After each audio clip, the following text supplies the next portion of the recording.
Welcome to the Calexico City Council Redevelopment Successor Agency Calexico Finance Authority Planning meeting. Today is Wednesday, June 17th, 2026. The meeting is called to order at 6:36 p.m. Madam Clerk, roll call, please. Mayor Legaspi, Present. Mayor Pro Tem Calderon, Here. Councilmember Marquez, Present. Councilmember Thalinda, Here. Councilmember Noricumbo. Present. We have quorum. Thank you. Can we please stand for the Pledge of Allegiance? Councilmember Noricumbo, would you please lead us?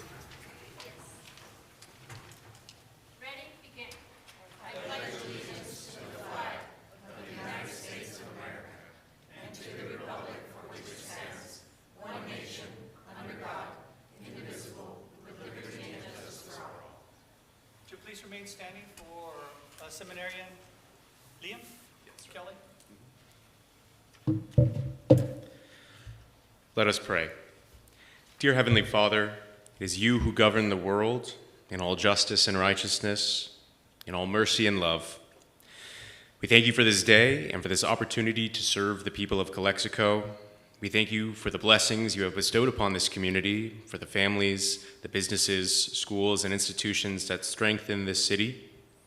We ask for your guidance in our speech, in our actions, and in our hearts. Grant us wisdom and prudence in our decisions. Help us to seek the common good, to act with humility and compassion, and serve all people. We remember those in our community who are struggling, the sick, the elderly, and those facing hardship. May they find hope, support, and comfort. We ask for your blessing on the city of Calexico, on its residents, workers, and visitors, and on our first responders, public servants, and community leaders. We ask all this in the name of the Almighty, the one who lives and reigns forever and ever. Amen. Amen. Thank you.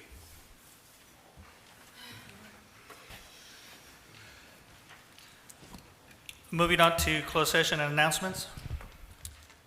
Yes, direction was given to staff on personnel issues. Okay. Moving on to the approval of the agenda. We call for a motion. So moved. Is that your motion for approval? A second. A second. The motion for approval was made from Mayor Pro Tem Lecter Calderon, second by Lisa Thalinda. Excuse me. No. I'm sorry, Councilmember Noricumbo. Madam Clerk, roll call, please. Mayor Legaspi, Yes. Mayor Pro Tem Calderon, Yes. Councilmember Marquez, Yes. Councilmember Thalinda, Yes. Thank you. Councilmember Noricumbo. Yes. Motion passes. Thank you. Moving on to presentations, the mayor recognitions to IED Director Luis Pacheco and IED Director Karen Sol Eugenio. City of Calexico mayoral recognition presented to IED Director Luis Pacheco for your outstanding support and valued partnership with the City of Calexico. We sincerely appreciate your dedications to our community. IED Director, Mr. Pacheco, would you please stand up and receive the certificate?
I'll use my football field and Little League umpire voice. I wanted to thank the city for this, but it's working with a council like this that is looking to progress and better and make things, the growth of the city and fixing parks and lighting up dark areas and making sure that we have safety lights and trees and grants in the city so we can continue to progress. And this is not me. This is you guys, and it's the IID with its grants and its programs. And I want to thank everybody for applying for these grants. And it's not one person. It's the utility. And we thank you for taking part and submitting those applications. And we really want to help and work with the city. We will continue to work with this community and the Imperial Valley to make it a better place for our community. Thank you, sir. Before we sit down, I'm gonna read a certificate of memorial appreciations for our other IED directors that's out there so that we can have a photo of both you guys together. The City of Calexico Burial Recognition is presented to IED Director Karen Sokohenia. For your outstanding support, valued partnership with the City of Calexico, we sincerely appreciate your dedication to our community. Come on up.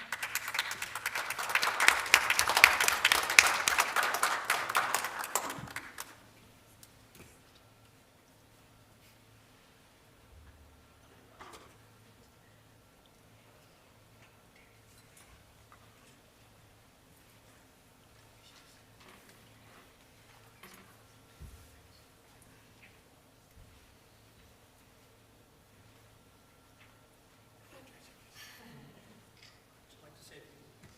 Sure. I've been teaching here in Calexico at San Diego State for nearly 10 years, so I come here often and working in cooperation with the city council and the city management mayor has never felt like a difficult thing because this is a city that matters to me, and I'm grateful to be able to represent even just a small part of Calexico that I do. But I also want to recognize Mike Pacheco, who retired today, our water manager, after 46 years. And it was Mike Pacheco who I would call often and say, I need help with, something in Calexico, and within a day it was done or discussed or action was taken. So really this is for Mike Pacheco, and thank you to the city council and the management for always being so cooperative and for having such a visionary perspective. So thank you. This is very unexpected, so thank you so much. I appreciate it.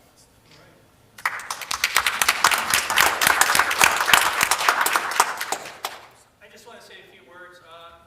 IED directors here have been assisting us for their time being with us. IED's always been there for us, but these two have been there. We've had our 2-on-2 meetings. We've had like our 3rd month or 4th month. Lots of follow-ups and the grants that are coming in. A lot of the grants that are coming in is through the IED. And I want to thank also Mr. Pacheco and your staff, your administrative staff, for assisting us. I know that they enjoy listening to Jesus Villegas asking for more and more and more, but hey, it's not our fault. They keep giving it to us, so continue doing that, Jesus. So thank you very much, both of you guys, for being stakeholders for the City of Calexico, and we adopt you for the City of Calexico. You're a Calexican from here on. Thank you. Okay. So thank you, and all we can do is just go forward. Yeah, we will continue to serve this community as much as possible, and we will work with all our communities. But yeah, that's not an issue. All right. And I would like to add that I'm not even offended that you stole Jesus from Imperial because he went from one city I represented to another one. Thank you. All right. Thank you very much.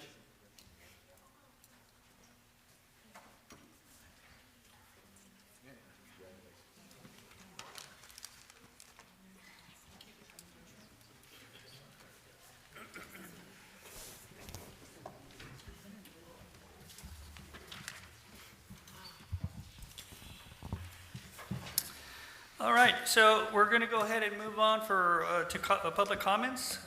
This is the time for the public to address the city council on any items not appearing on the agenda that is within the subject matter jurisdiction of the city council. The city clerk will recognize you, and when you come up to the microphone, please state your, I'm sorry, I read your part. That's okay. When the city clerk will recognize you, and when you come to the microphone, please state your name and place of residence for the record. While members of the public are encouraged to participate, it is unlawful to disturb or delay the council meeting with personal or slanderous remarks. Group commentators may be requested to limit their group comments to 15 minutes. The city council is prohibited by state law from taking action or discussing items not included on the printed agenda. If the item you wish to comment upon is on the public portion of the agenda, we will take your comment when we get to that item on the agenda. Please direct your questions and comments to the city council. The mayor and city council reserve the right to adjust the time for public comment based on the number of speakers who wish to address the mayor or the city council. The non-agenda items will be limited to a maximum of 30 minutes. If additional time is required for public comments, they will be heard towards the end of the meeting after discussion of potential action items. Right now, it is 6:47 p.m., and we will pause around 7:15 p.m. Madam Clerk, do we have any public comments? Yes. Ricardo Romero.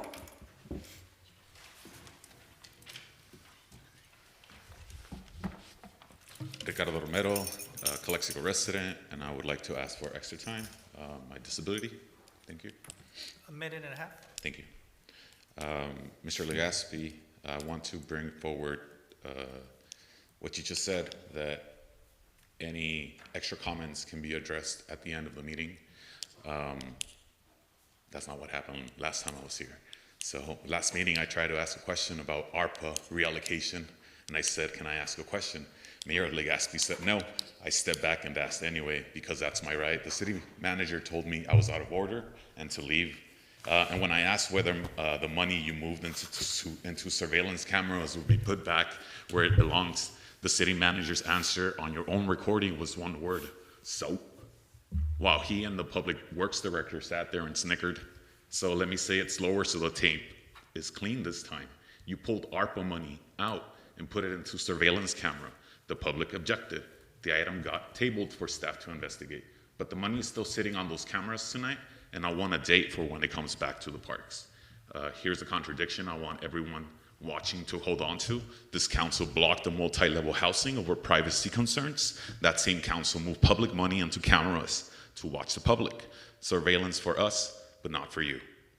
You won't approve housing because of privacy, but you spend our dollars watching us in our own parks. How much is Calexico already paying for flock cameras? And Legaspi wants more of them in the parks. Go look at where our kids actually play soccer year-round here. They're playing in retention basins. No parking, families get ticketed, no restrooms, no shade, no benches. Go look at the play area at Nosotros Park, falling apart. You won't fund the parks, but you'll watch them. You'll watch them.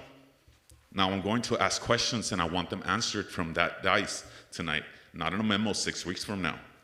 Councilmember Thailenda, let's talk about WPNP, the internet and IT company Calexico owned, the Peroni family. Same name as yours, so I'll ask you directly. On the record, is the city of Calexico paying WPNP for internet, network, or IT services? And are you related to the people who own it? Because the Valley already knows the answer to the second one. The only question is whether you say it out loud tonight or make us pull it out of a Form 700. If a council member named Peroni is voting on budgets and approving contracts while a company owned by the Peroni family is wired into the city's network and its data, that's not a rumor. That's a conflict of interest, Mr. City Attorney. That belongs in a disclosure form and a recusal record. So show us, when did WMP last compete for that contract? Who signed it? And which votes did you sit out? And she's not here. She walked out. Item 21 tonight is a forensic audit. Item 22 is a code of ethics. Item 23 is a social media policy. You put all three on your agenda. So I'm holding you all to all three. Put the IT contracts in the audit. Put the vendor relationship in the audit. Put the conflicts of interest in the audit. If there's nothing there, the audit clears your name. If you fight the audit, the whole valley watches you fight it. The whole valley watches you. And while a city vendor handles your network, the city still pushes documents to residents as scanned images. We can't search on a website running outdated, non-secure connections. For a city that contracts out its IT, that bar is on the floor. That's not transparency, that's the opposite. So here's my ask in plain English, because we all know you don't like Spanish speakers. Give me a date for the ARPA money to go back to parks. Answer whether you're related to WMP's owners and whether the city pays them. Audit the contracts and apply your own ethics and social media rules to that dice, not just to the residents you gabbled down at this microphone. I asked a question last time and got so I'm back and I'll keep coming back. So will everybody who watches this after. Thank you.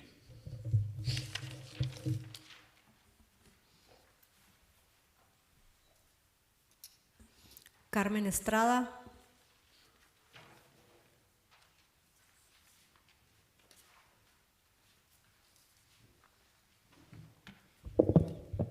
Buenas tardes. La verdad, yo traigo buenas noticias. Estoy muy feliz, estoy muy radiante y quiero que me lo vean en mi semblante. Sabemos que tenemos los 5 votos para el proyecto que tengo. Estoy segura que tenemos nuestro programa, que muy pronto lo vamos a dar a conocer. Y señor Villegas, quiero decirle algo. Créaselo que usted tiene un buen equipo, excelente equipo. Eso se lo digo yo y mi programa. Tenga fe en usted y confianza que es un buen equipo el que trae. Por ejemplo, el Departamento de Policía tenía tiempo de nosotros pedirlo para rehabilitarlo, porque la verdad no se veían los sprinkles, estaba todo totalmente mal, no se daban cuenta de lo que estaba pasando ahí. Es una parte muy importante que esté bonita, es ejemplar el Departamento de Policía. Ya ahorita totalmente los sprinkles están bien. Ya estamos trabajando en un proyecto para embellecer el frente, en un proyecto de un jardín, que va a ser en octubre porque ahorita el clima no está bien. Nosotros estamos unidos para embellecer Calexico, no nomás soccer. El proyecto que traemos es el complex. Ese uno de ustedes lo va a inaugurar. Estoy segura de lo que yo estoy diciendo porque traemos un proyecto muy grande del binacional que no lo estamos dando a conocer, pero tenemos 2 años trabajando en eso y ya se va a dar a la luz y estoy muy feliz. Gracias, Juan, porque también tú ayer hiciste un evento en el Parque Gutiérrez que los niños se engrandecieron junto conmigo porque yo me bañé. Usted también, jefe de policía, Armando Orozco, yo sé que está con nosotros, yo sé que usted tiene confianza en nosotros y uniéndonos vamos a engrandecer. Tú también, Norma, tienes un pedazo de nuestro corazón que lo haces bien. Y así sucesivamente. Gracias, señor Villegas, y gracias a cada uno de ustedes que sabemos que tenemos los 5 votos. Y va más cosas mejores para esta ciudad con la unión de todos ustedes. Gracias. Luis Pacheco.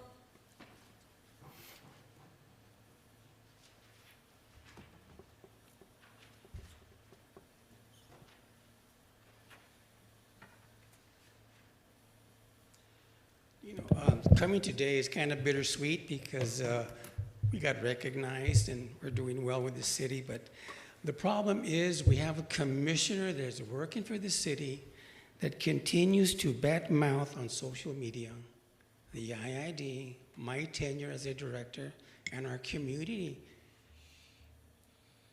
And the issues that we have, we just can't fix them all. And apparently he wants to fix everything, like yesterday. But there needs to be a way of controlling this social media with him because he represents the city. And it's bad, it really is. He's not your voice, but he's making it look as if it's your voice. We will continue to work. This city is working hard to promote itself and to get out of what we were. We are really working hard to make this city great again. That's all I ask. Thank you. No more public comments. Okay, so we're going to go ahead and move on to city manager's report. Thank you, Mayor and City Council. Just to announce that this Friday is actually a holiday, Juneteenth, and City Hall will be closed. Thank you. Moving on to commissioners' reports. Okay. Moving on to council comments and reports of meetings attended. Mayor Pro Temp Calderon, would you please start? No, I'm sorry. Councilmember Diana Noguera, would you please start? Yes, we had our usual weekly podcast with the residents, the community members, where we interact with them and we discuss what they would like to see with the city and some issues of concern. And that's it. Okay. Councilmember Lisa Talenda. Okay. Councilmember Adriana Marquez. Good evening. Since our last meeting, I was able to attend the Library Commission meeting. Also, a very important presentation through NAMI, presentation for mental health. It was also held at the library. We had our budget special meeting last week, and I also attended the binational soccer meeting, which included the Consulado de Mexico, Calexico Unified School District, and the CPAA Soccer League. And lastly, we were able to attend Cal City's meeting this past Monday. That's all that I have to report. Thank you. Thank you. Moving on to Mayor Pro Temp Lencho Calderon. Yeah, good evening, everyone, and welcome to our meeting today. 6:15, we attended the Cal City Imperial County Division meeting at the Prestige Hall. A lot of great speakers that were there that night. And again, thank you to the IID. I mean, they're doing wonderful things, and let's take advantage of all the grants they have out there, Laura. So thank you again. And 6:16, I also attended the ad hoc committee for the tax measure for the public service that will be going on November 3rd. And hopefully this resolution will be coming to our meeting on July 1st for discussion. And that's all I have, Mayor. Thank you. Thank you. So, moving on to my meetings attendance. Councilmember Adriana Marquez and I attended the Men's Mental Health Awareness presentation hosted by the Camarena Memorial Library, brought to you by the Calexico Rotary Club. I attended the Casitas Park with IED Director Luis Pacheco, our administration, and Carmen Estrada from CPEL. Also in attendance was a family that plays soccer along with their kids. This is regarding to multiple lights, LED lights installed there at that park and other parks funded by IED. Thank you again, IED. I attended the Calexico Police Commissionary Committee Safety presentation. Council members had attended that. At the Women's Improvement Club, I would like to give a special thanks to Police Commissioner Vice Chair Alexis Rangel for doing an awesome job monitoring the event. Let's see.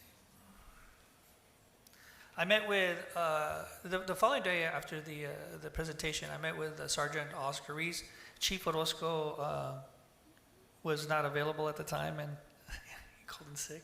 And Lieutenant Carbajal was not available at the time.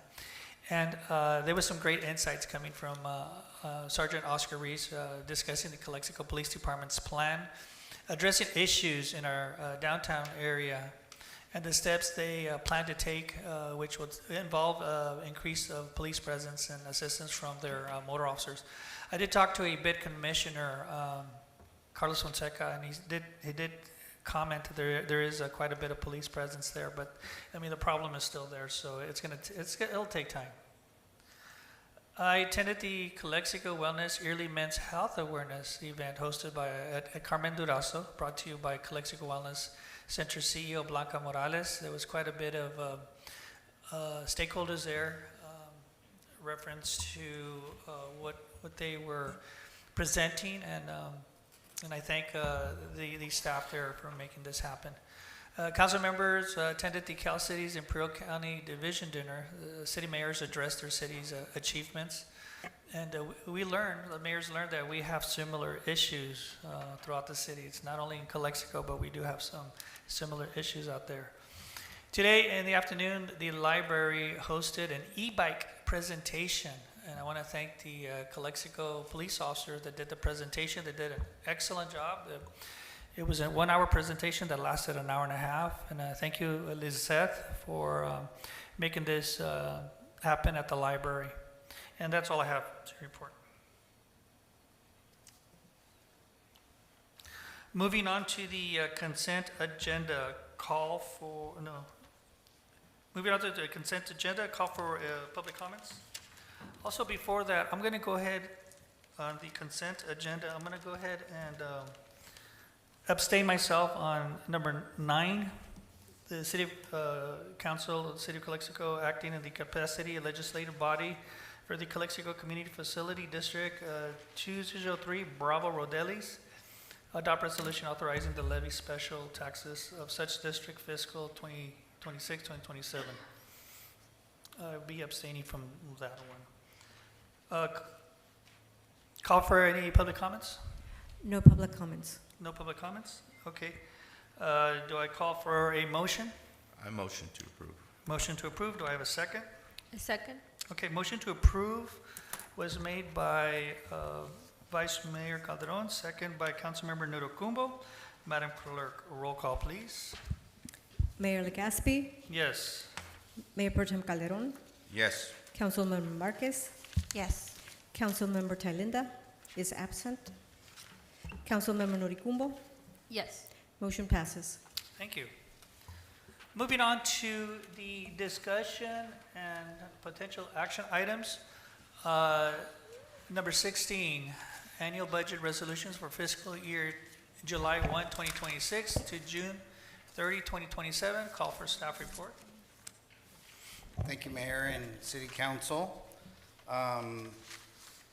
We held a budget session last Wednesday and received input from the public and also from the City Council. City staff is looking for direction tonight to adopt the fiscal year 26-27 budget, which of course the deadline is at the end of this month. I want to just follow up on some of the discussion from last time, and then I'll pass it over to our Finance Director, Mr. Pablo, to close out the presentation. There were issues about ongoing funding constraints. Make sure it's matched up here. Yes. Okay. There were issues about ongoing funding constraints and the estimated 1.5 to 2.2 million needed to maintain current service levels. So staff will continue to, first of all, the budget was approved as was presented as a balanced general fund and budget and stable reserves. The budget did not provide staffing additions and had minimal operational increases. And in response to this concern, staff will be continue to pursue grants. We plan to pursue economic development activities and revenue enhancements to address this. We'll also look at user fee rate and revenue studies. City staff will be returning in the first quarter of the new fiscal year upon adoption and on these items, and we'll come up with opportunities and essentially a plan for the council to discuss these items in greater detail. The other item was the opportunity to diversify revenue and generate additional income from city assets. So city staff recognizes this need to do this and reduce reliance on sales tax. Future efforts will evaluate user fees, service charges, development-related revenues, and again, economic development opportunities. We will continue to evaluate opportunities to maximize the value of city-owned assets through property utilization, partnerships, lease revenues, and other revenue-generating activities. And we will explore the ability to look at visitors, businesses, and non-residents to contribute appropriately to the cost of the services they utilize. Airport operation is something that has come up as well, and staff will continue to focus on this. We will evaluate fee and rate adjustments and explore opportunities, as mentioned before at the last meeting, to increase airport revenues. We'll also work with departments to identify expenditure reduction opportunities, including staffing controls, vacancy management, and other operational cost-saving measures where feasible. And staff will continue to monitor the fund's financial condition and may bring forward long-term planning strategies for council consideration. Okay. It's got a little bit more, I'm sorry. There's also discussion about the city's strategy for addressing CalPERS unfunded liability. First and foremost, we'll continue to fund required CalPERS payments, control expenditure growth and staffing costs, and maintain reserve levels. Also plan for future pension cost increases.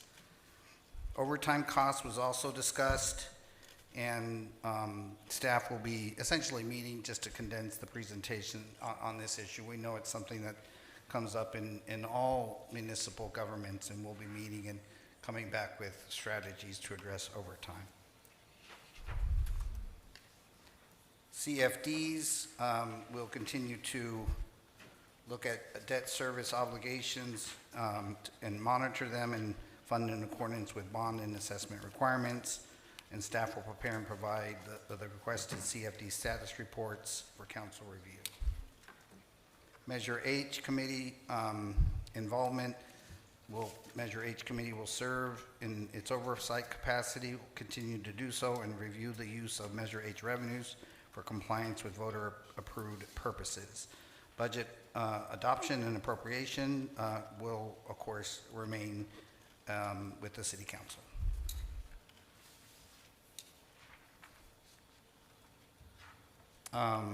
Additional revenues, bond proceeds are generally restricted to specific capital purposes and cannot be used to support ongoing operating expenditures, and additional revenue sources are needed to address long-term operational and service delivery needs.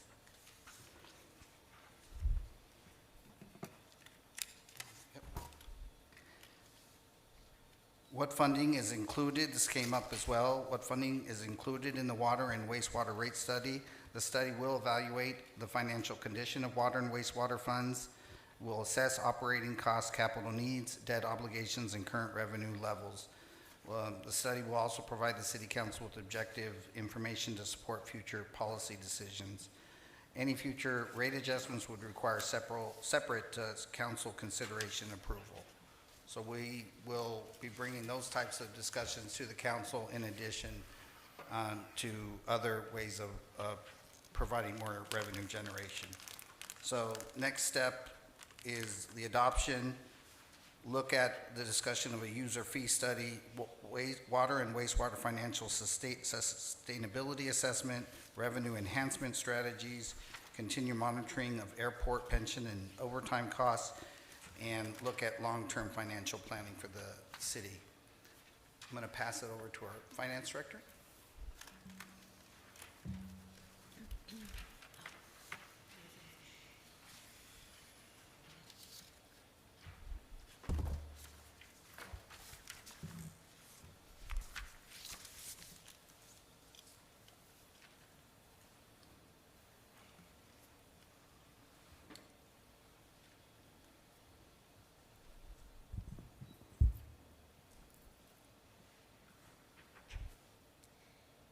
Good evening, Mayor, council members, and members of the public. Tonight I have a very brief presentation. The proposed fiscal year 26-27 budget was presented to the City Council during the budget workshop held on June 10, 2026, and it remains unchanged. Staff is now requesting formal adoption of the budget for the upcoming fiscal year. El presupuesto propuesto para el año fiscal 26-27 fue presentado al Consejo Municipal durante el taller presupuestario celebrado el 10 de junio de 2026 y permanece sin cambios. El personal solicita ahora la adopción formal del presupuesto para el próximo año fiscal. In summary, the fiscal year 26-27 budget totals approximately $159 million and includes operating, capital, and debt service activities across all city funds. En resumen, el presupuesto del año fiscal 26-27 asciende aproximadamente a 159 millones e incluye actividades operativas, proyectos de capital y servicio de la deuda en todos los fondos de la ciudad. Key budget highlights. The fiscal year 26-27 budget reflects a balanced general fund budget with no staffing additions and only minimal operational increases. The budget maintains stable reserve levels and continues to invest in critical infrastructure while preserving core municipal services. El presupuesto del año fiscal 26-27 refleja un presupuesto equilibrado del Fondo General sin incorporaciones de personal y con solo aumentos operativos mínimos. El presupuesto mantiene niveles estables de reservas y continúa invirtiendo en infraestructura crítica al tiempo que preserva los servicios municipales esenciales. The fiscal year 26-27 capital improvement program totals approximately $110 million in fully funded projects focused on infrastructure, utility systems, transportation, public facilities, and environmental improvements. The 5-year capital improvement program totals approximately $179 million and identifies future investment needs throughout the city. El programa de mejoras de capital para el año fiscal 26-27 asciende a aproximadamente $110 millones en proyectos totalmente financiados centrados en infraestructura, sistemas de servicios públicos, transporte, instalaciones públicas y mejoras ambientales. El programa de mejoras de capital a 5 años asciende a aproximadamente $179 millones e identifica las necesidades de inversión futuras en toda la ciudad. With that, staff recommends adoption of the fiscal year 26-27 budget and associated resolution. The proposed budget maintains fiscal stability, supports the continued delivery of essential services, preserves reserve levels, and continues investment in critical infrastructure while operating within current revenue constraints and increasing pension obligations. Con ello, el personal recomienda la aprobación del presupuesto para los años fiscales 26 y 27 y la resolución correspondiente.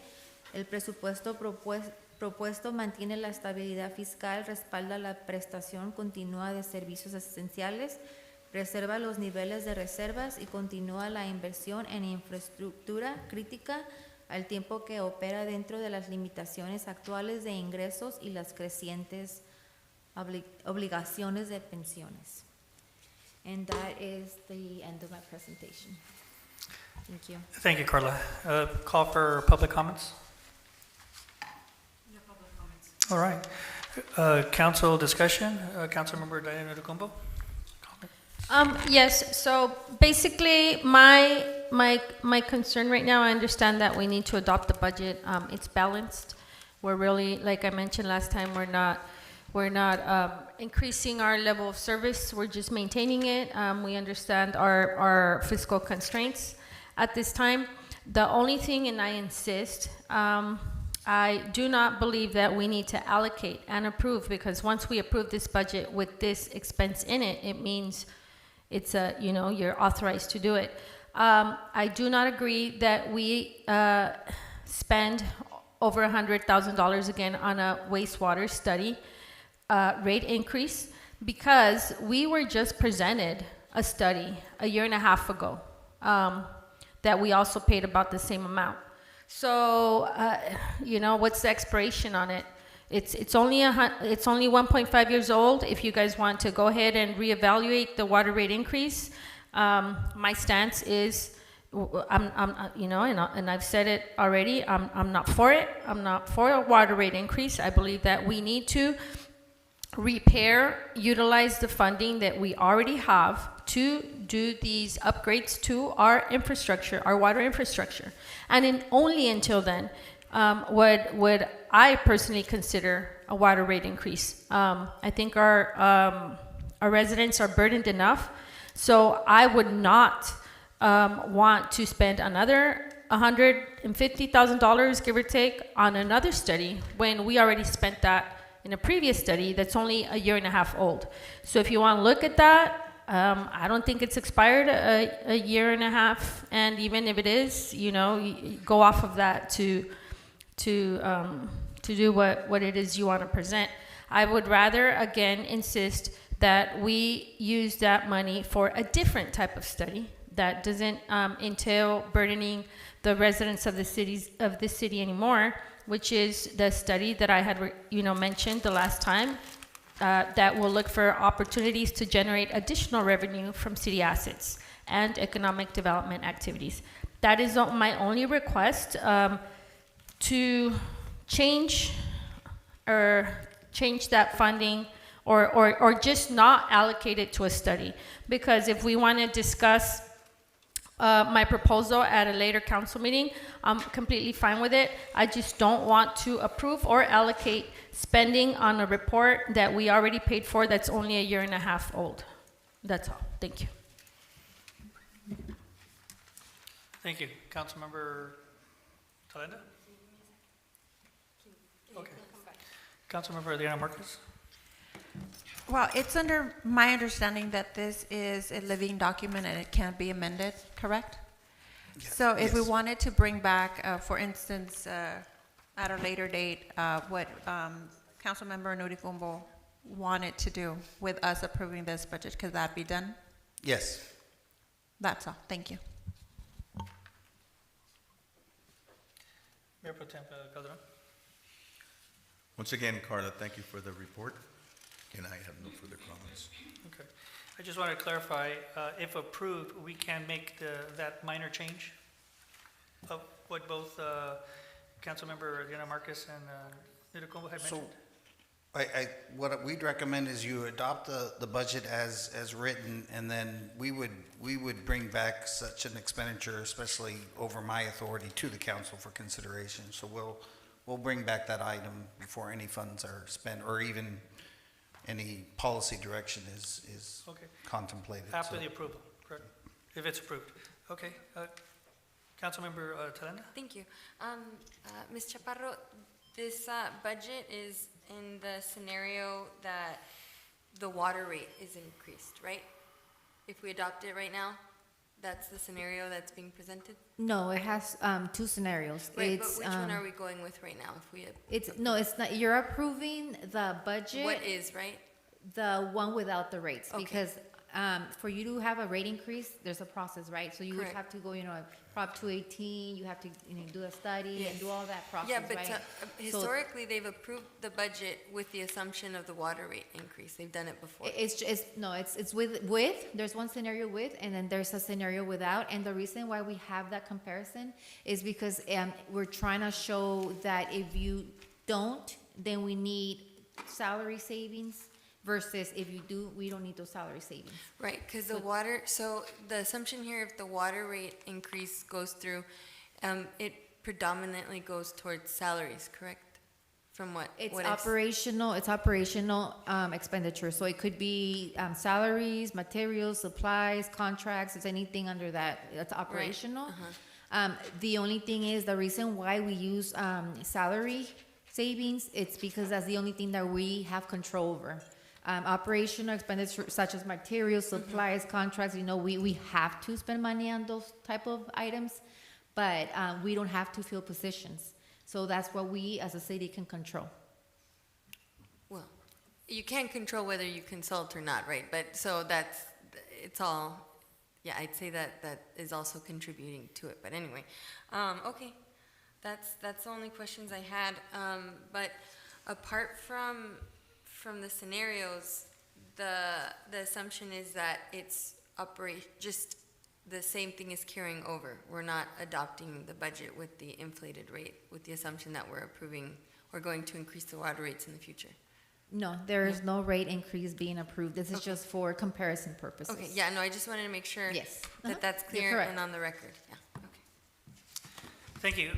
Call for a motion? Can I ask, just to clarify again, City Manager, so if we're gonna approve it as is, you are giving us on the record, telling us on the record that we will not even spend any staff hours going out for an RFP for consulting services for a water rate study, correct? We are going on the record that you are not going to do that unless you come to the council for approval first. We'll come back with a policy first, yes.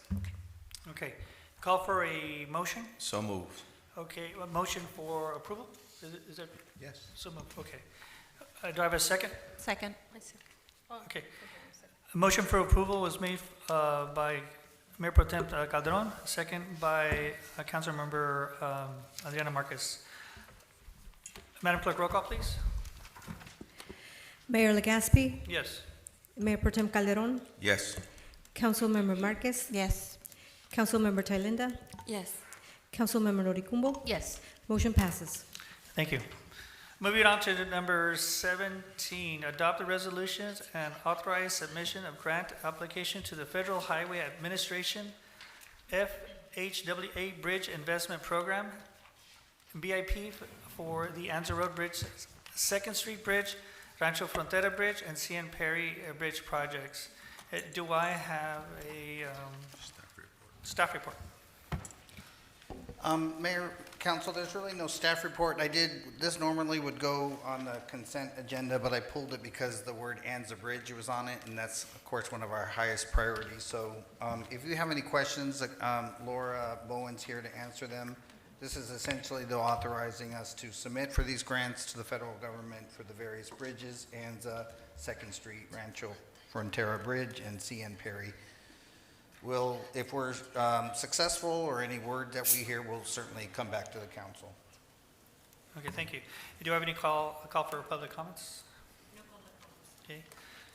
Okay. Council discussion, Councilmember Diana Nudukumbo.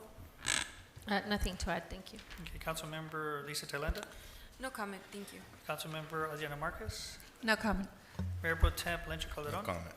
Okay, call for a motion? So moved. Okay, this is a motion for approve? Yes, sir. Okay, motion, call for a second? A second. Okay. Motion was approved by Mayor Pro Tem Lencho Calderon, second by Diana Nudukumbo, Councilmember Diana Nudukumbo. It sounded like. Madam Clerk, roll call? Mayor Legaspi, Yes. Mayor Pro Tem Calderon, Yes. Councilmember Marquez, Yes. Councilmember Thalinda, Councilmember Thalinda, Yes. Councilmember Noricumbo. Yes. Motion passes. Thank you. Moving on to item number 18. Adopt the following resolutions of the City Council of the City of Calexico, California relating to the November 3, 2026 general municipal election for the City of Calexico. A resolution of the City Council of the City of Calexico, California, calling for the holding of a general municipal election to be held on Tuesday, November the 3rd, 2026, for the election of 2 members of the City Council as required by the provisions of the law of the State of California relating to general law cities. B, a resolution of the City Council of the City of Calexico, California, requesting the Board of Supervisors of the County of Imperial to consolidate a general municipal election to be held on Tuesday, November the 3rd, 2026, with a statewide general election to be held on the same date pursuant to Section 10403 of the California Election Code. C, a resolution of the City Council of the City of Calexico, California, adopting regulations for candidates for elections to be held, effective office pertaining to candidate statements submitted to the voters at a general municipal elections to be held on Tuesday, November 3rd, 2026. Do I have a staff report on this? No, Mayor, no staff report. All right. Call for public comments. Okay. Council discussion. Councilmember Nudukumbo. No, nothing to add, thank you. Councilmember Thalinda. Nothing to add, thanks. Councilmember Adriana Marquez. No comment. Councilmember. No comment. Okay. All right. Do I have may I Motion. have a motion? Motion to approve. Motion to approve. Do I have a second? Second. Okay. Motion to approve was made by Mayor Pro Tem Lencho Calderon, second by Councilmember Adriana Marquez. Madam Clerk, roll call, please. Mayor Legaspi, Yes. Mayor Pro Tem Calderon, Yes. Councilmember Marquez, Yes. Councilmember Thailenda, Yes. Councilmember Noricumbo. Yes. Motion passes. Okay, moving on to item number 19, the review, the current business license ordinance fee structure, call for staff report. by- Mayor, this is not a staff report item. This is for no discussion, but the council member who Thailenda, addressed the item should explain it briefly. Thank you. Good evening, Mayor, Council, and members of the public. I submitted this item request form to the council for consideration. The current business license ordinance fees structure is outdated, a lot like the rest of the fee structures in various departments. And one thing that I've heard a lot from the community is that our business license fees are really expensive in comparison to neighboring cities throughout the Imperial Valley. So this request is to have staff review the current structure and possibly move the business license fee structure and schedule to flat rates that kind of mirror El Centro, Imperial, or other cities within the valley. It's part of business and economic development initiatives are in great need, and I believe this would certainly help if we move to review those fees and see what staff could bring before us that we could potentially adopt. Thank you. Call for public comments? No comments. No? Okay, obviously, there's no council discussion. Reference to this, I'll go ahead and set the date within 60 days. If you have any difficulties, just let us know regarding to that matter. No, well, call for a motion Before- after I set the date. Before the motion, Mayor, City Council, could I just comment? So this is a very detailed item. This would take a lot of time to work on. So what I'd recommend is we can come back within 60 days for an initial discussion of this, because we're not discussing it tonight.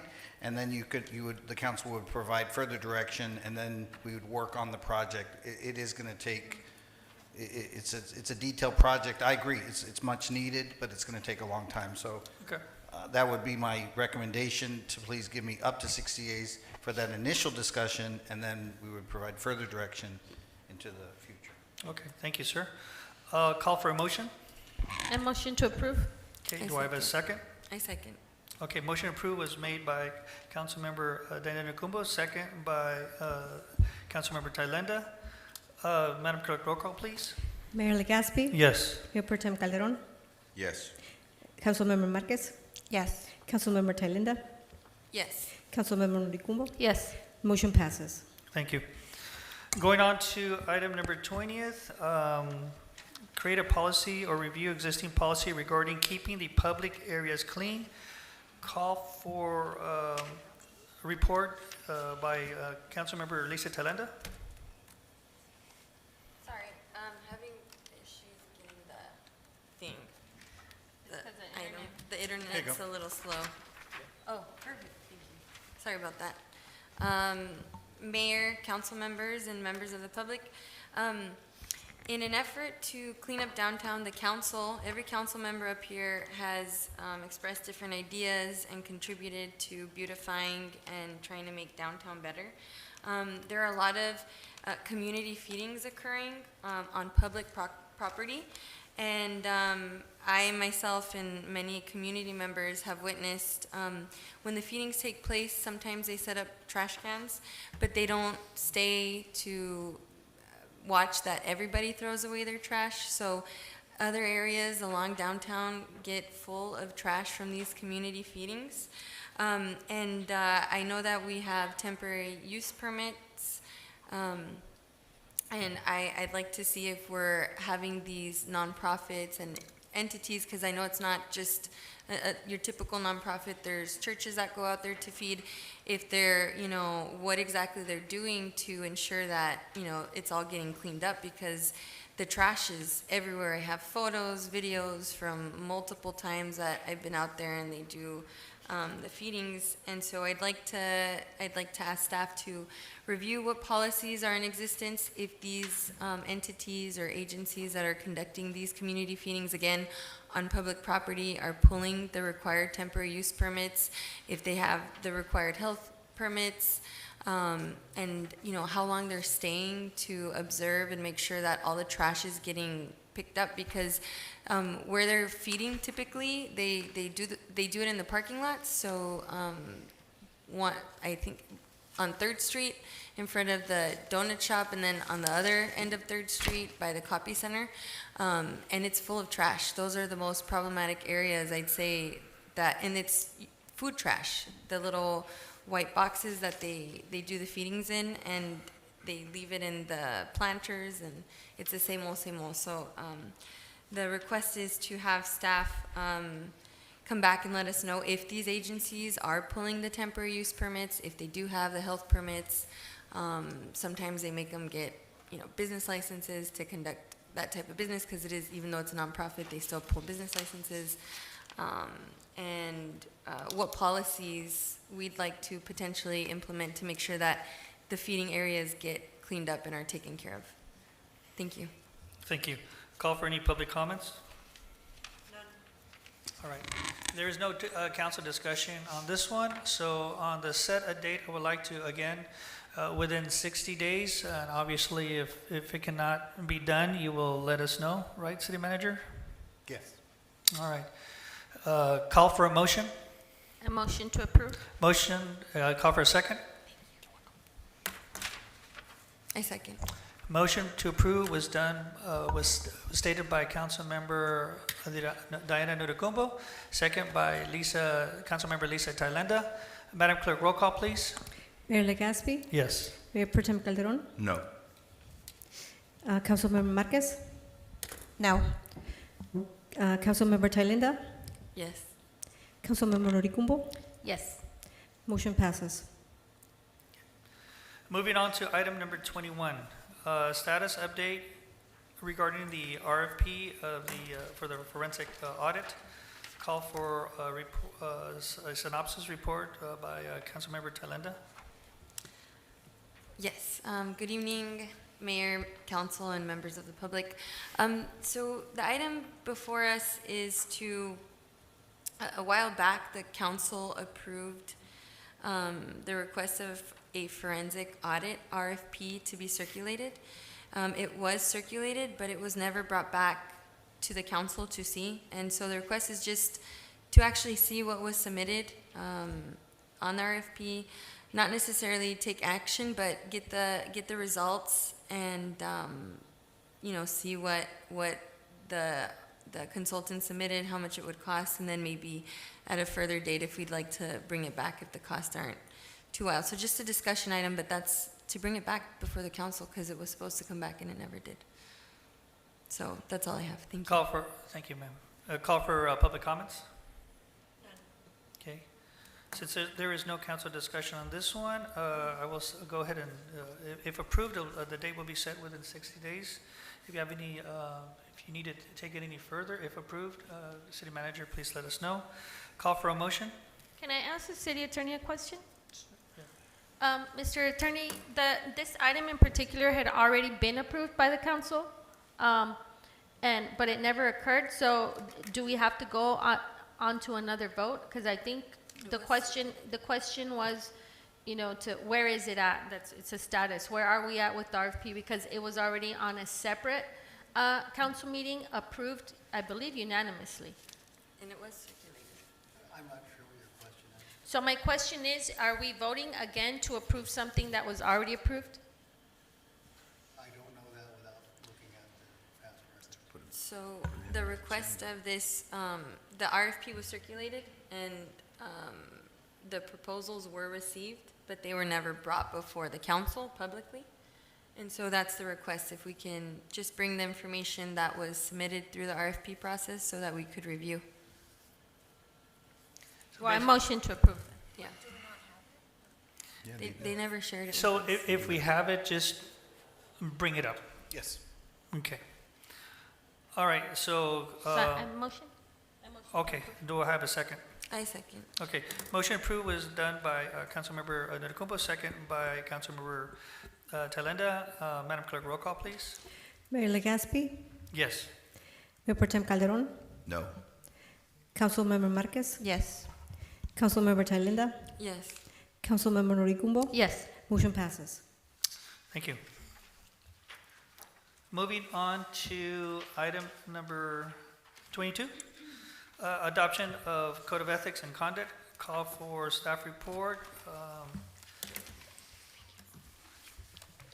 Our lawyer, Laura, Ms. Laura. Good evening, Mayor and council members. It is recommended that the City Council adopt the Code of Ethics and Conduct for elected officials and members of appointed boards, commissions, and committees. The proposed Code of Ethics and Conduct establishes principles and standards intended to guide the actions and behavior of elected and appointed officials while serving the public. We were able to locate a previous Code of Ethics, but I believe it was not implemented. So we recommend that one be implemented as of now.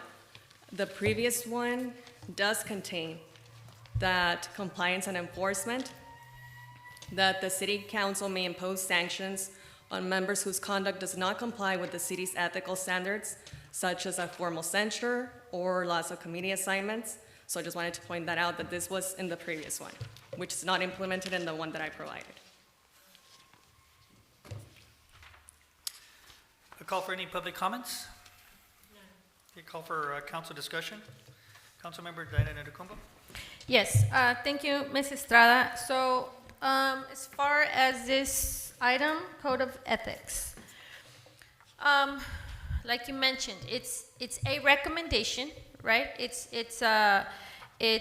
I mean, we all receive training once or I think twice a year on what is recommended, best practices. I don't have any issue with this policy. The only thing is that, as you had mentioned, the previous one had some type of like enforcement on it, and in my research, you know, a lot of things cannot be enforced. So so I just want to make sure that I'm understanding it correctly. These are just recommended practices, and much of it, as I read it, is already reflected in existing law. Correct? The only thing that I had on page 2 of the policy, it says officials shall work collaboratively. Officials are expected to work together in the best interest of the city. And we believe, or it's logical to say, that all of us are working in the best interest of the city. But sometimes, and many times, and as we've been seeing, we have different viewpoints, right? And I just want to make sure that this sentence in the policy does not address or bring into a separate issue, like a viewpoint discrimination, where you are prohibiting the criticism of colleagues, because then that is very borderline unconstitutional. It could be, right, if it comes out. So I just wanted to make sure that there is more, that sentence in particular, where it says you're expected to work together. I mean, I think we can say we know that, but like I said, we have different viewpoints, and even though we may want to work together, sometimes those different viewpoints might, cause certain friction, and we may even be working in the best interest of the city. But I just want to ensure that our viewpoints are not, that this policy is not interfering with our individual viewpoints. The other one, section 9, page 3, it says officials, and I'm assuming that's us, shall not use city personnel, equipment, supplies, facilities, or other public resources for personal purposes, political campaign activity, or private gain, except as permitted by law or city policy. I bring that up because there was an instance, or a couple of instances, where we believed that public facilities were being used for personal purposes. And when we brought that up, we asked about a city policy, and we were told there was no city policy, but there would be a city policy on the use of public facilities. So before we even approve this policy, since it's reflecting a city policy on city facilities, I believe we need to first do that city policy if we're going to approve this one, because we don't know, or remove that wording altogether, because we don't know what that policy is going to say. And then I would like to see or have a discussion on item number on section 13, page 4, maybe to add to it. There's 7 items, which I completely agree with all. And plus, it's just basic, I guess, council manager form of government, and it's just reinstating that. But I would like to see if we can add a no fraternization to this with city staff. And fraternization barely means the act of associating with others in a friendly, social, or intimate way. And it's mostly referring to interactions that cross professional, ethical, or legal boundaries. And the reason why I would like to see that, if we're going to go and do this policy, because this can create conflict of interest when you are very close to a staff member, or you guys are going out and having lunch together and doing all these things. There could be claims of favoritism amongst that. Other staff members might believe that there's a certain favoritism, which then leads to creating a hostile work environment among staff members. And there is a possibility that it can breach some confidentiality when some of us may have confidential information that isn't supposed to be said, but when you're having drinks and stuff with other staff members, you run that risk. So I would like to see that included in this policy if it gets brought back. That's it. Thank you. I have a question. You said something at the end, but it was kind of quick, that Yes, something was added but not here? No, at the end? it seems we were able to locate a past code of ethics. It doesn't state the year or anything, but it did state that, just wanted to, because it's very similar to the one that we drafted. So it does state compliance and enforcement. It has another section that states the city council may impose sanctions on members whose conduct does not comply with the city's ethical standards, such as reprimand, formal censure, or loss of committee assignments. So this is a section that was added to this policy. It the was past added one. to the policy, to this Well, one? not to mine, not to ours. Oh. It was added to the previous one, which it seems it wasn't adopted. It was not adopted. That's to my understanding, but I wasn't able to find a year or anything on this one. So it's not. I active, believe it wasn't and doesn't- adopted or okay, implemented. all right. Yeah, and I agree with the inclusion of possibly bringing it back. Yes, this is under the that first section. draft, so Okay. we're working on it, but yes, thank you for your input. Yeah, no, this is great. I do think that, so there's a short definition section. Where is it? So, it could be construed as definitions, elected officials. Well, I'd like to see a section regarding, disciplinary action, because it's vague and that's not included. So are we not including it, and this is just a code of ethics? Okay. Is that why that's not included in there? Yes, I did not include it as of now, but we can discuss it, yes. Okay. But you said you wanted to see if some disciplinary action may be. Yeah, if it's legal. Okay, let me look into that.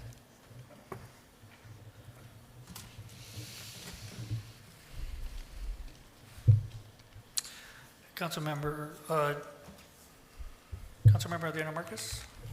So just to clarify, the sanctions and the sensory, that would not be included, or it will be included? In the policy that we drafted, it does not include them, but the policy that we were able to locate that was not implemented, that's included in that one.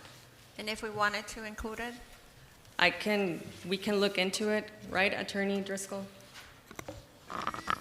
Whether or not you adopt this policy, there are always actions a city council can take to censor or discipline other council members if they deem that appropriate. And that is true whether it's in this policy or not. So if it's approved, that can't happen. Say that one more time. Is that what you're? Yeah. If this policy is approved, that could still occur because of the law, correct? You have the ability to do that today. So whether you adopt this policy or you don't adopt this policy, you always have the ability to take action concerning other council members.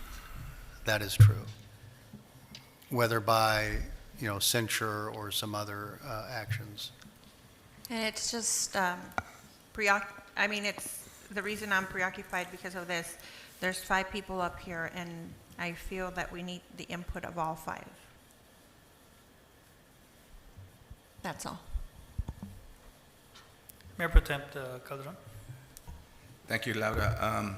The only thing I have is everything's subject for interpretation depending on who's reading and so forth. So before you make a change, make sure that you research it, and when you come back, let us know why it was changed or not changed and so forth. And with case law, or whatever you have to bring to make sure that we're doing the right thing. And that's all I have, Mayor. Thank you. Ms. Estrada, thank you for putting this work together. It's long overdue. I like the fact that you've only been with us for, I don't know how long, for about a month? 2 months. 2 months. Almost 3. And you jumped on this, which is very important. You have liability issues out there that needs to be corrected, and I think it's an important policy, especially this one and the one that's coming up next. So, and if approved, obviously what Mitch had mentioned, the law is the law, and if that can be inputted, if anything is violated under the FEPC or any activities, right, criminal or civil activities. So, correct, Mitch? Yeah, I'm sorry, I didn't know what you said. If approved, you can still act upon the FEPC's, any violations or any of that nature, correct? That is true. So a lot of, as the council members have stated, a lot of what's in this code of ethics is really a restatement of the obligations that you already have. The issue is that those obligations are scattered throughout the statutes. And so it's handy as a reminder and as a guidance and to help the people understand, what your obligations are. It's handy to have all those things collected in one place. And that's really what this code of ethics does. It's a reminder to all of us what our obligations to the community are, and it's a place where we can easily locate it and easily articulate what those obligations are. In addition, as you recall, during the strategic planning session, one of the issues was clarification on the roles and communication between council and staff.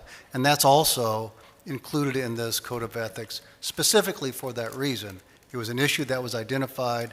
This is an attempt to help clarify that issue. So directly to answer your question then, nothing in here supersedes California law or the other FPPC rules that may apply to you. So the short answer is yes. Thank you. So I'm going to go ahead and call. Can you, before you motion, I have another question, another clarification. I just want to reiterate that maybe and please, City Attorney, just kind of help us clarify this, because I have no issue with this policy at all, especially, the part about the reminder, the in-house reminder of, how city manager form of government works. But, and like you stated, and I had mentioned as well, this is just putting out again what the, conflict of interest laws are, Brown Act, all these things that we already get training for. My only concern, and because I understand you guys didn't add the disciplinary portion of it, is because some of these things, if you use this policy as a tool to try and say, oh, we're going to, what's the word that you used that they could do now? Censor.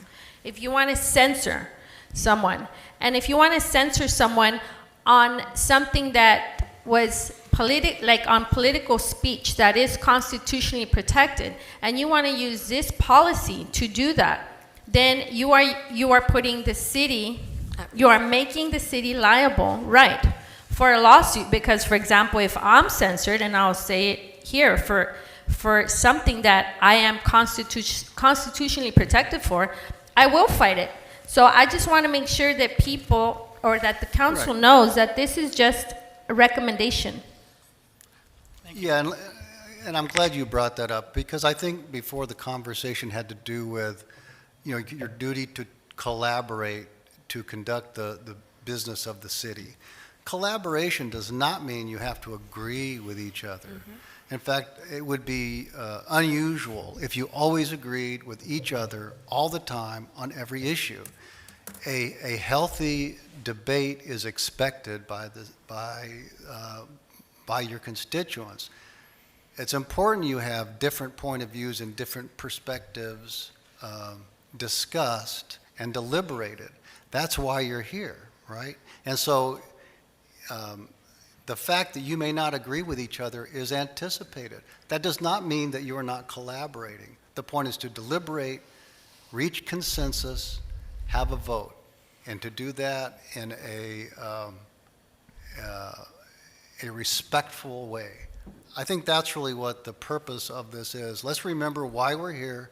Let's act in a civil and respectful way towards each other. We can disagree with each other. We can argue with each other, but let's do it civilly, let's do it professionally, let's do it respectfully. Let's follow the process. And I think that's all that says. So I wouldn't read too much into the meaning of the word that we're going to collaborate. I mean, it doesn't mean that there's no voice for dissent, there's no voice for disagreement. You absolutely have the right to voice your opinion. There's nothing in here that prevents you from doing that. Mayor, may I say something in regards to this? Yes. Yeah, so I just want to clarify further that this code of ethics, just like both attorneys have stated, puts all the laws that are floating around in one place, one spot. So this document is more of a formality, because the laws already exist, and that's why it says that this section and the rest of the document is in compliance with the law, the United States Constitution, the Constitution and laws of the state of California, the California Political Reform Act, the Ralph M. Brown Act, the California Public Records Act, and, you know, conflict of interest laws, city ordinances, resolutions, and policies. So this just kind of puts everything in one spot so you can reference and look, and you don't have to look around. We here, the 5 of us council members, we have trainings every year that we go to regarding ethics and conflict of interest, and all of us sitting up here are extremely well-versed with the FPPC. We've all gone through it so many times, and we hold each other accountable. But this is, I guess this is more of a formality from my experience and my background. But thank you. I appreciate it. Thank you. I'd like to call for the motion for approval.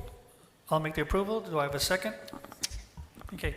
Approval was made by myself and second by Councilmember Adriana Marquez. Mayor, I think we'd like to bring it back for approval, so if you can give staff direction to follow up on these items, then we'll bring it back for approval. Okay. There seems to be still some Yeah, that was additional the first language draft, and yeah. outstanding issues, so we'll address those and bring it back. When are you going to bring it back? Can we bring it back the next meeting or the following? Yes, Next meeting. Yes, we Next can. meeting. Yeah, next meeting. It says right here, recommended for city council review, discuss, adopt the code of ethics, so, There were some constitutional questions that we need answered before we can approve. all right. As long as it's brought back, I will go ahead and retract my motion of approval. I just want this back on the Yes. 7th. We'll have it ready next by council July meeting. 1st. That's the next meeting, I believe so. Okay. All right, so, make a motion to table it? Do I have is that what we're doing? Isn't it? Return with the final draft on July With 1st. the return of a for- final draft? Do I, second? I got it. Second. Okay, motion was made to table. Second was done by Councilmember It's Mayor. to bring back. Huh? to To be bring brought back. back, so Yeah, next meeting. Mayor Pro Tem Calderon, Madam Clerk, roll call, please. Mayor Legaspi, Yes.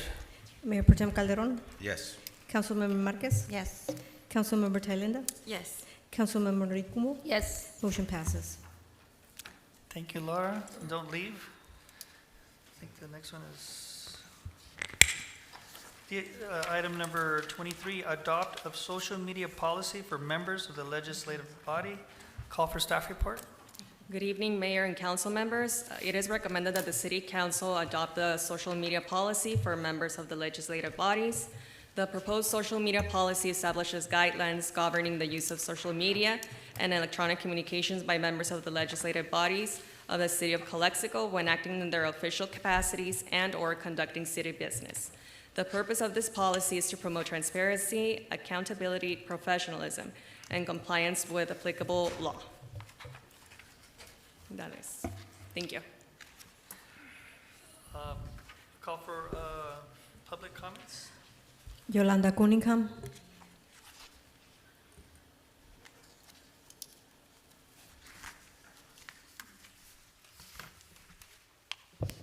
Buenas noches. Nada más quería ver, escuchando esto sobre las pólizas que están aplicando para ahorita, como hablando de las redes sociales. Yo soy una de las personas que veo las redes sociales y me parece muy interesante que estén poniendo este tipo de limitaciones. Yo en lo personal veo, uno como ciudadano decide qué escuchar, qué no escuchar, qué ver, no ver. Pero hay algo bien importante que, como dijeron, entre ustedes 5, ustedes deben estar trabajando para los residentes. Pero también uno como residente se da cuenta de muchas cosas y uno decide qué tomar y no tomar. A mí me parece bien que exista la apertura de que nuestros miembros, que nosotros, por quienes votamos, podamos escuchar sus opiniones, porque sí, efectivamente existe una libertad de expresión, una libertad de hablar. Tenemos el derecho de decir nuestras propias opiniones y, como dijo el abogado, no tenemos que estar de acuerdo en todo, pero tenemos que tener respeto.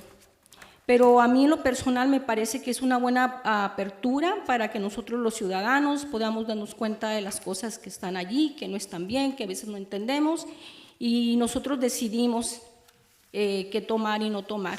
Así es que yo nada más sí también, con todo respeto les digo, nada más sí verifiquen eso, porque también limitar a las personas, inclusive a ustedes mismos, para decir lo que tienen que decir, pues yo creo que sería una violación a sus propios derechos.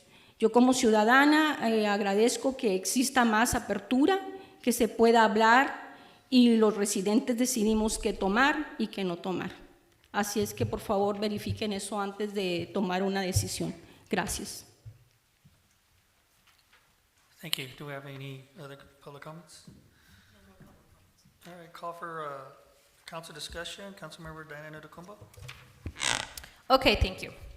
So basically, I have, like I said, the last policy, just as the last one, most of it reflects existing California law and their recommended best practices.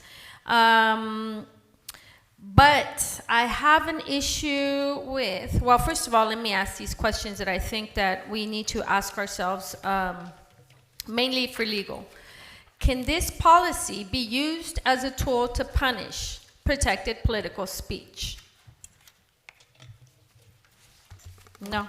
No. Okay, perfect. So it's merely aspirational. Well, again, this is to help provide guidance to not only employees and council members, but also commissioners and other members who may be acting with the city council. So it's to provide general guidance to all the people who may be communicating information that concerns the city. So I can understand maybe a commissioner, because a commissioner is appointed by one of us, that if maybe they're not acting in a certain way that the council member that appointed them, is in agreement with, we could always remove them. But as far as we're concerned, we respond to the voter, and the voter is, so no government entity can pretty much tell us what we can say or not, right? Especially politically. And we respond to the voters. So again, I just want to point out that I agree with a lot of this because, like I said, most of it reflects existing law, existing California law. If certain people have issues with Brown Act issues, we have the DA's office that enforces that already.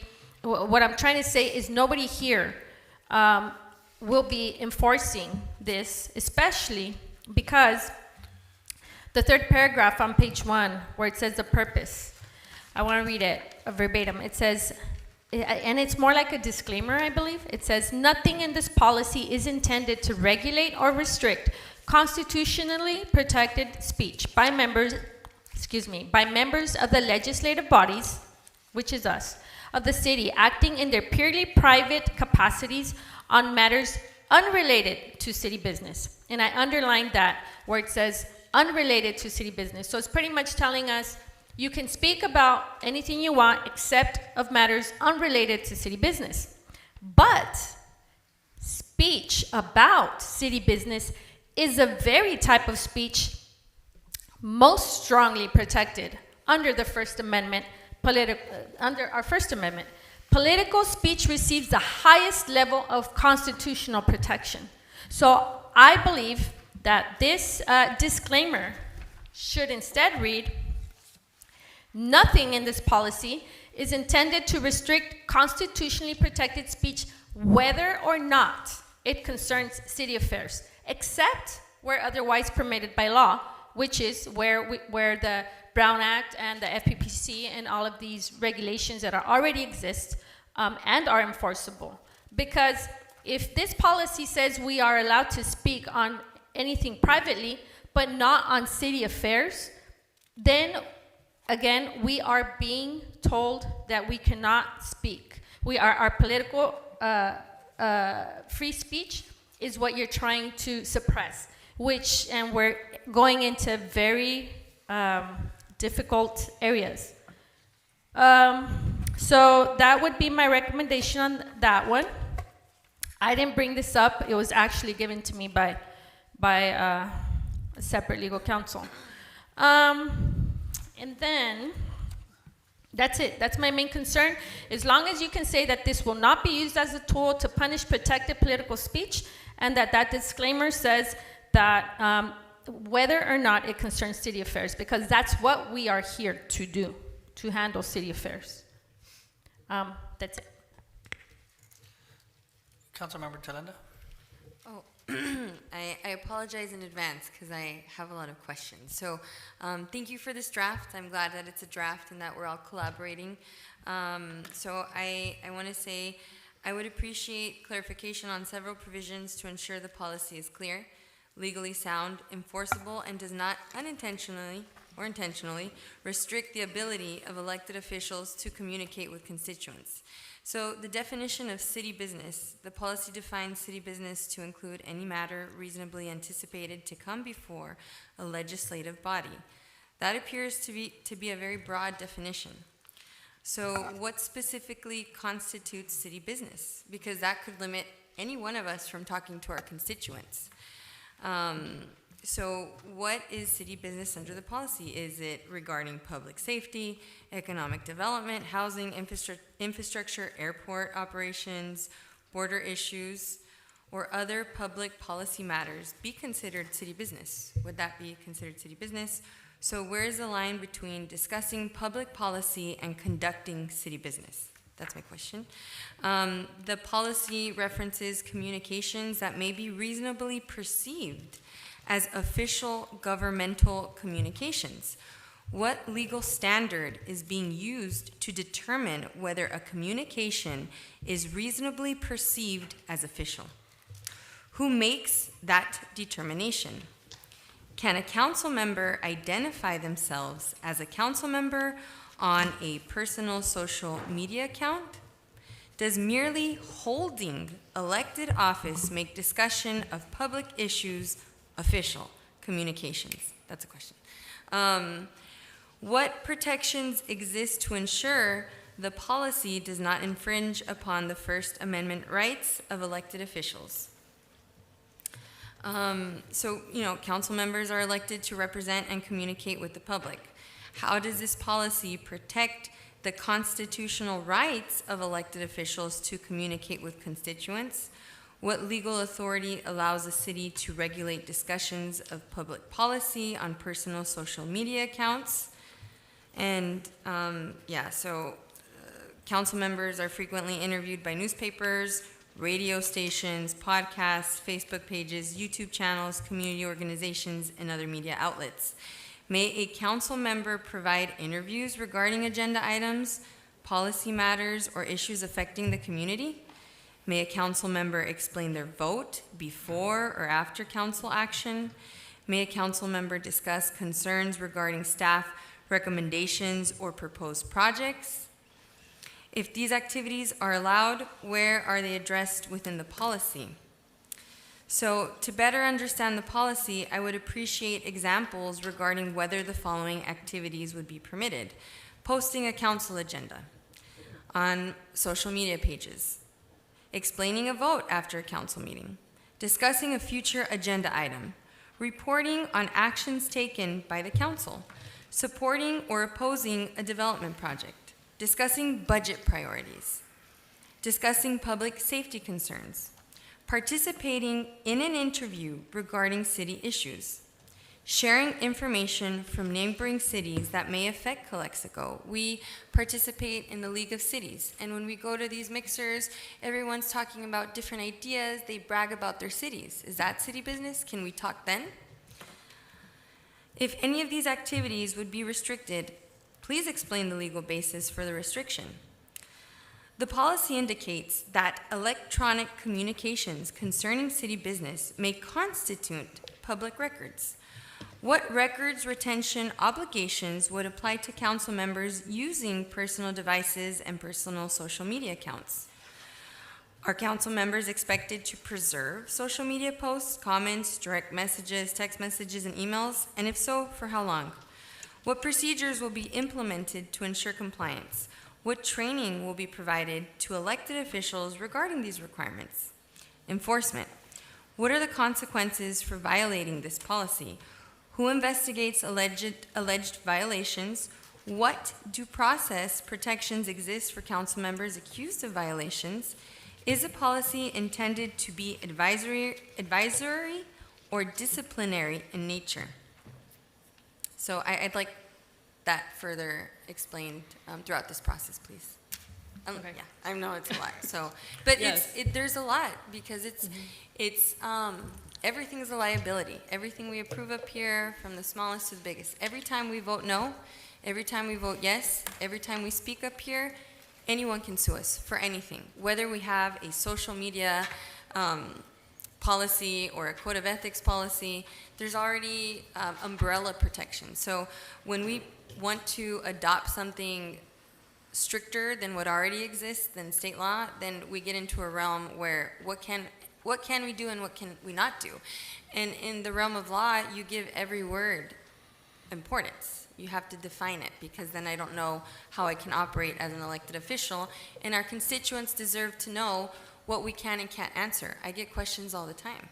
So I'd like more information on all these items. Thank you. Yes, absolutely. And just to make it clear, we do state here in the policy that you're able to communicate and inform the public, so there's nothing limiting you for for the First Amendment, no? That's, just Yeah, wanted to but- make that clear. But the definitions are vague and very broad. So I'd like Yes. more, because then you get into an area, a gray area, that I don't want to be accused of violating it. And every time I get up here being accused, because there's already accusations swirling in the background. And I mean, we have a lot of priorities, and this so happened to make it before fixing the police department, before fixing the fire department, before fixing the airport. We got this social media policy instead when our airport is falling apart and operating in a deficit. But so I'd like those questions answered. It's important. Thank you. Yeah, and just let me emphasize, there's absolutely no intent to limit anyone's speech on anything. That is not the intent, well, let me finish. Earlier tonight, you heard IID Director Pacheco talk to you about social media posts and the confusion in the community about who's saying what. And so what this is an effort to try and help to give guidance that you can all agree on about how you are going to behave in the social media sphere. And that's what this is an attempt to do. Some of the issues that you've raised really are kind of unrelated to this public policy. It has to do with the Public Records Act and other issues. This is an attempt to have you as city council members reach an agreement, a consensus about how you're going to behave in the social media sphere. And that's all it is. There's no attempt to prevent anyone from expressing their opinions, from expressing their viewpoints, just like the conversation we had earlier. That is not the intent. There's areas you'd like clarification on or something else you'd like to see, great, let's talk about it. The fact that we're having this conversation, I think, presents the best argument for why you should adopt some policy that you can agree on about how you're going to operate in the public sphere and in social media. So that's kind of my response to that. Councilmember Adriana Marquez. So constitutional protection on political speech just requires common sense, which should be that anyone sitting up here should not engage in personal attacks of our citizens because we are representing them. That we don't attack businesses because then it can fall on us as a city. And that we don't attack personally our employees. These are things that we can do, and we can talk to the city manager if we're not satisfied with somebody's performance. But attacking them on social media seems to me contradicting. We're talking about working as a team, but yet these are things that are being said, and I don't think they're very conducive to anything positive. Common sense is not that common, so I feel that this is something that we need so that we can all go by it. And targeting people in the community is not something that I feel that we should be doing as representatives. And that's all that I have to say. Thank you, Councilmember Mayor Pro Tem Calderon. Yes, Lauda, thank you again for bringing this item back to our council. You know, there's an existing social media policy that dates back in April 5th, 1916. Do you know there's an existing policy already? Or no, it's 2016. Yes. Yes. I believe So that the- one applies to employees. Yeah, it was authored by Nick Finley, interim city manager or something. Yes. And I think that this one has even more interesting literature in it. It's a lot more stricter than what you have. But again, I won't keep you much. Please just verify what you wrote and just come back and give us the recommendations. Absolutely. Thank you. Thank you.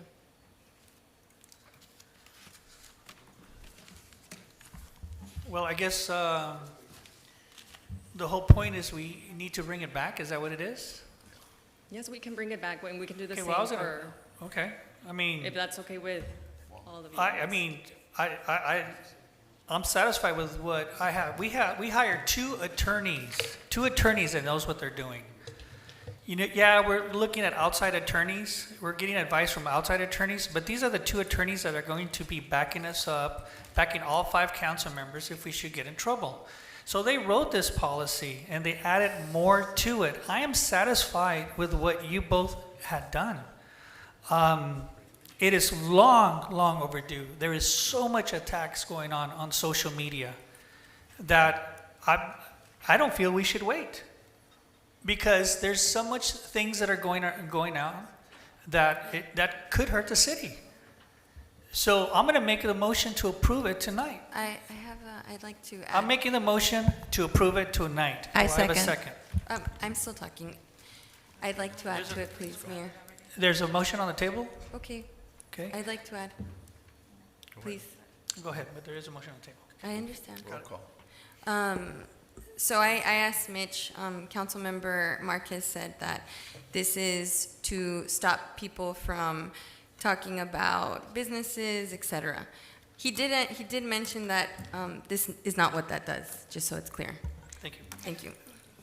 Madam Clerk, motion was made to approve by me and second by Councilmember Marquez. Madam Clerk, roll call, please. Mayor Legaspi, Yes. Mayor Pro Tem Calderon, Yes. Councilmember Marquez, Yes. Councilmember Thailenda,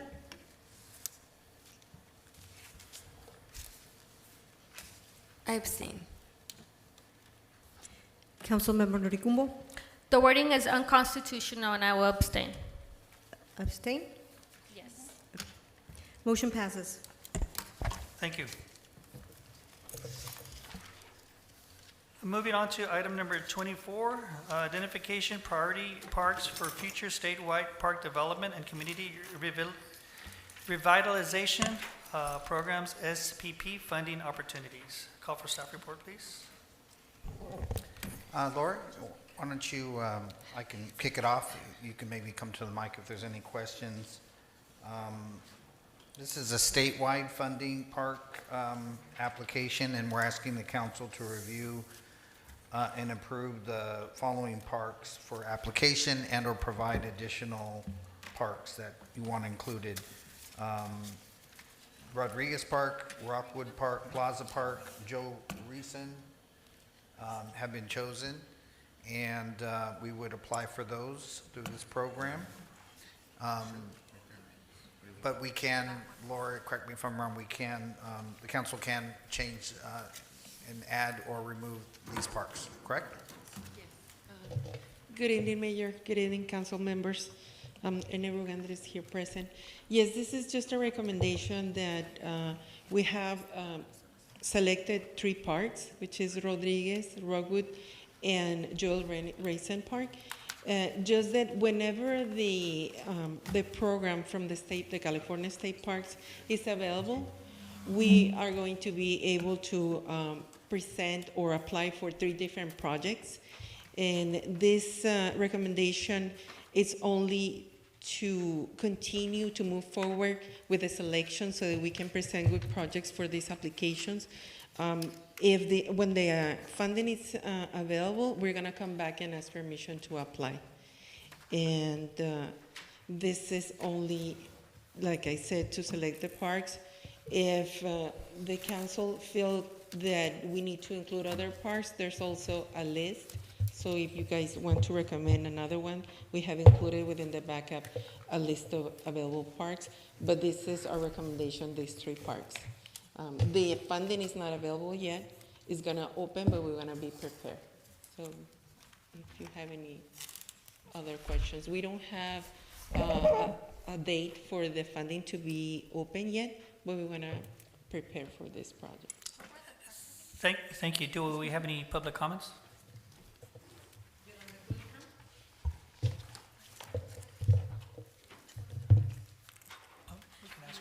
Those 3 parks.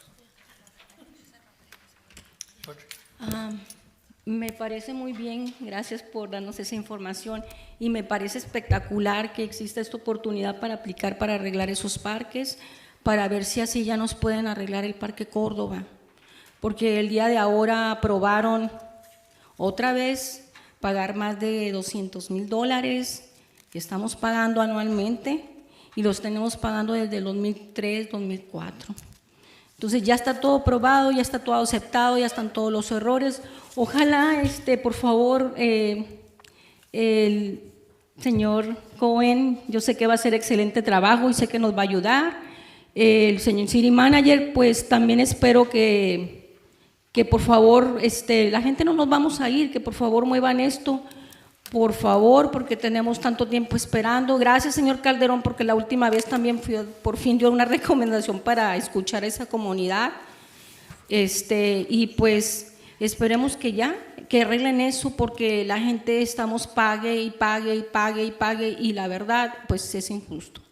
Entonces, pues espero, me da mucha alegría que traigan esos fondos para que den oportunidad a otros niños que también viven en otras áreas, para que esto ya esté, para que podamos pasar a otra cosa importante y dejar por fin esto ya de lado y resuelto.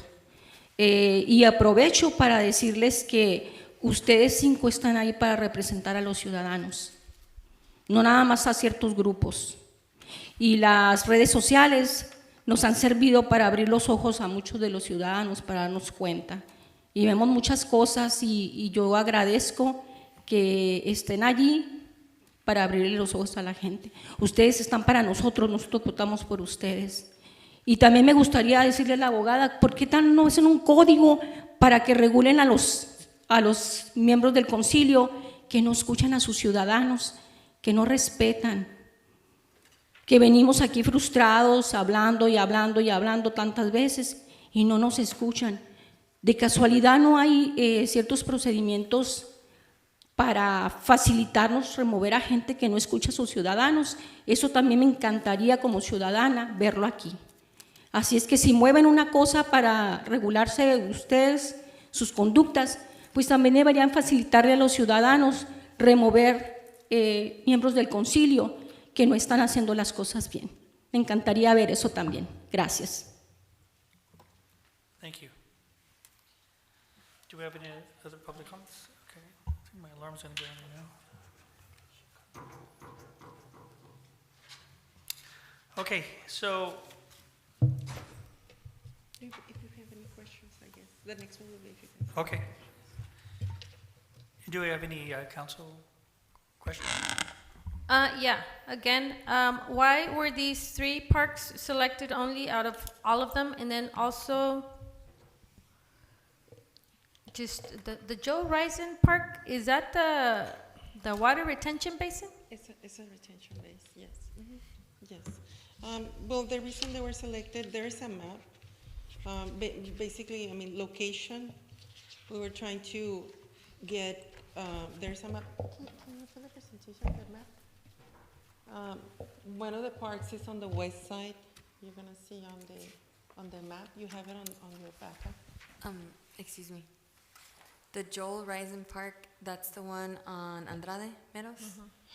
Yes. Yes, that is. Yes, it's on Meadows and. The one with the baseball. Oh, I have to recuse myself. I live within 500 feet. City Attorney? I live within 500 feet of that park. Meadows and I believe it's on Meadows. There's Yeah. the map right there. Well, it's kind of small, but it's on the section for right in front It's of just to apply for the grant? Topaz Street, right in front of Topaz Street. Yeah. I think I should just recuse myself. Yeah, I'm sorry. Okay. Well, basically because of the location, as you can see, I'm sorry, they're kind of small, but the 3 dots represent the parks. One is located at the west side of the city, and it's also based on their use. Yes, it is also based on their use and the potential they have to be to provide more use for the residents. The other one, the second one, it's the Renaissance, the Joel Renaissance. That one is on the east portion of the Calexico side, and then the Rockwood, it's is used a lot, it's on the southeast portion of the Calexico. It's basically the location and the potential they have. But it's like I said, if the council doesn't agree, we have also included a list of other parts that it can be changed. And we're not applying there yet. The funding is not open yet, is not available. We're just gonna make sure we're including several sections of the Calexico areas. Also, this application, it's coming with public outreach. So previous to apply, we have to support all of this with public outreach. And that's what we've been trying to do, get the residents' opinion on other projects as well. So I do agree that all parks need funding. Yes. And I have no issue against the 3 parks that you're recommending. I only want to ensure that, because in the last year and a half, we have invested a lot of money on Nosotros Park. On Rodriguez Park is not an issue because we've invested money in that park, and I would love to see it completed. So if we're gonna look for money, for grants for Rodriguez, that would be perfect because we've already invested money in it. And I'd like to see it completed. I just want to make sure that we have enough money to finish Nosotros, because Nosotros is not on the list. We've invested a lot of money on Nosotros Park. And we've also invested a lot of money, or we've been talking about Cordova Park almost every council meeting. So I don't see why if it's a park that's been, in some dispute, and only because they're paying CFDs, why wouldn't that park also be completed? Because we do get a lot of people saying that, they want to finish the parks, that park too. So that's just I want to make sure that the parks that we've invested money in the last year, which I know for sure it's Rodriguez, it's Nosotros, it's Cordova, that they're finished. Because then we're just gonna have half-finished parks throughout the city. That's my only concern. I have nothing against these parks. I wish they would all get fixed. And yes, to answer on the Nosotros Park is included within the New River. So there is another project. Source of funding? Yes, exactly, for that one. So that one is not included. Yeah, yes. So that's my only concern, just as long as we finish parks that we've already invested money in. Yes, and as we work, we have found we're gonna try to include as much parks as we can and keep going with the list. So that's what we're doing. Okay, thank you. Anybody more questions? Councilmember Adriana Marquez. So, you said it was going to be Rodriguez, Rison, and which one was the third one? Rison and Rockwood, which is the one right behind us. Okay.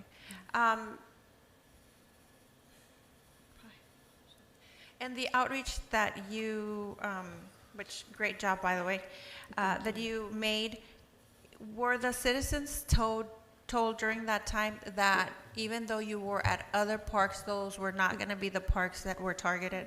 No, this is not the same one? Yes, Okay, no, okay, I'm that sorry. It was for another grant. Yes. Okay. Yes, and with this one, we're just letting you know what are the priority parts that we have picked, and just for you to agree on that, and then from there we'll go to whenever the funding is available.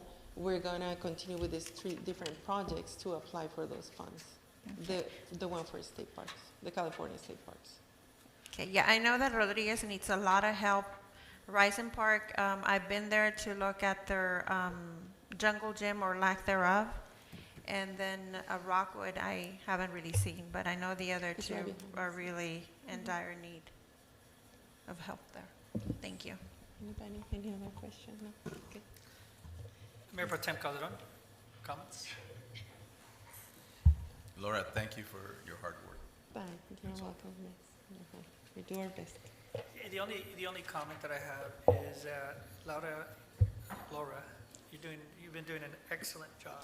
Thank you. You've been out there communicating with people. With our citizens. The citizens. You had one person that kind of was kind of a little nasty, but you. They do their best. ignored the attitude of that individual, and you stood your ground. So thank you, Laura, for doing a great job. Thank you. Going out there, working Yes, for and- our city, and doing what you do best. Yes, Thank you very thank much. you. Yes, I just want to say that it's team effort. I mean, I have been working with Public Works, Veronica, Lily, Mr. Villegas. I mean, everybody's been helping a lot. I mean, we're very excited. We just want the best for Calexico, I guess. We were just trying to prevent from mentioning Jesus. Jesus' name is mentioned at every council meeting on such an outstanding job that even his beard is going gray there. So, but you know what? We got to give it to Laura today, Yes. Just for this moment. No, and I forgot Norma. She's here too. Oh, Recreations. okay, Norma. Yeah, everybody. Everyone. It's Yeah, a team we're a effort. team. Thank you. All right, thank you very much. A call for a motion? Okay. A second? Motion was made for approval by Mayor Pro Tem Calderon, second by Councilmember Notarcumbo. Madam Clerk, roll call, please. Mayor Legaspi, Yes. Mayor Pro Tem Calderon, Yes. Councilmember Marquez, Yes. Councilmember Thalinda is absent, Councilmember Noricumbo, Yes. motion passes. Thank you. Call for a motion to adjourn the meeting. So moved. Do I have a second? Second? Motion was for adjournment was Mayor Pro Tem Calderon, second by Councilmember Notarcumbo. The meeting, Madam Clerk, roll call, please. Mayor Legaspi, Yes. Mayor Pro Tem Calderon, Yes. Councilmember Marquez. Yes. Councilmember Thalinda is absent, Councilmember Noricumbo, Yes. motion passes. The meeting adjourned is at 8:32 p.m. Thank you very much.